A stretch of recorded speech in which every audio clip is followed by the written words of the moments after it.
Davi e Batseba. No começo do ano, época em que os reis costumavam ir à guerra, Davi enviou Joabe e as tropas israelitas para lutarem contra os amonitas. Eles destruíram o exército inimigo e cercaram a cidade de Rabá. Mas Davi ficou em Jerusalém. Certa tarde, Davi se levantou da cama depois de seu descanso e foi caminhar pelo terraço do palácio. Enquanto olhava do terraço, reparou numa mulher muito bonita que tomava banho. Davi mandou alguém para descobrir quem era a mulher. Disseram-lhe: é Batseba, filha de Eliã e esposa de Urias, o hitita. Então Davi enviou mensageiros para que a trouxessem, e teve relações com ela. Batseba havia acabado de completar o ritual de purificação depois da menstruação. E ela voltou para casa. Passado algum tempo, quando Batseba descobriu que estava grávida, enviou um mensageiro a Davi para lhe dizer: estou grávida. Então Davi mandou uma mensagem para Joabe: envie-me Urias, o hitita. E Joabe o enviou a Davi. Quando Urias chegou, Davi perguntou como estavam Joabe e o exército e como ia a guerra. Então disse a Urias: vá para casa e descanse. Depois que Urias deixou o palácio, Davi lhe enviou um presente. Urias, porém, não foi para casa. Passou a noite na entrada do palácio com os guardas do rei.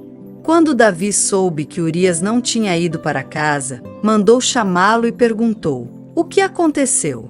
Depois de ter ficado tanto tempo fora, por que você não foi para casa ontem à noite? Urias respondeu: a arca e os exércitos de Israel e de Judá estão em tendas, e Joabe, meu comandante, e seus soldados estão acampados ao ar livre. Como eu poderia ir para casa para beber, comer e dormir com minha mulher? Juro diante do rei que jamais faria uma coisa dessas.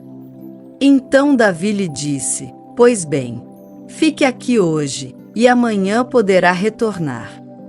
Urias ficou em Jerusalém aquele dia e o dia seguinte.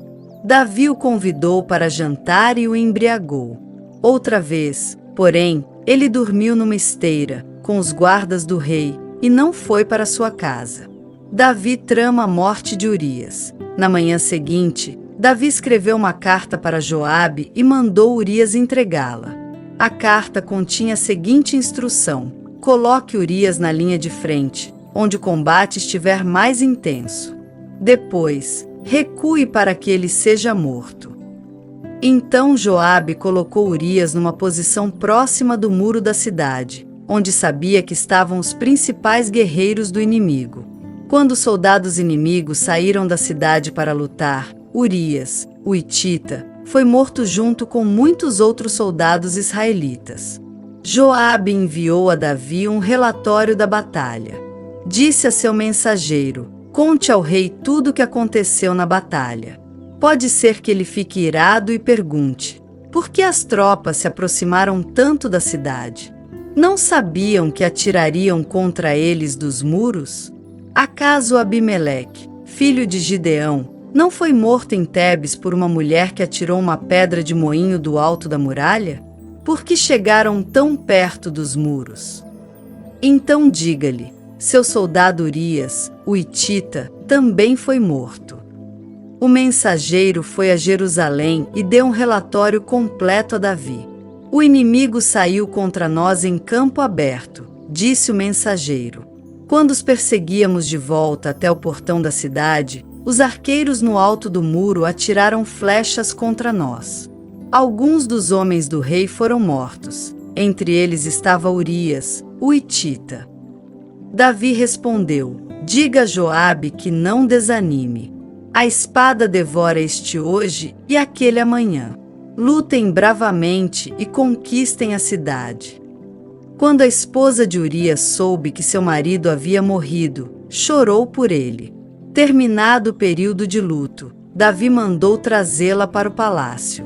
Ela se tornou uma de suas esposas e deu à luz um filho. Mas o que Davi fez desagradou o Senhor.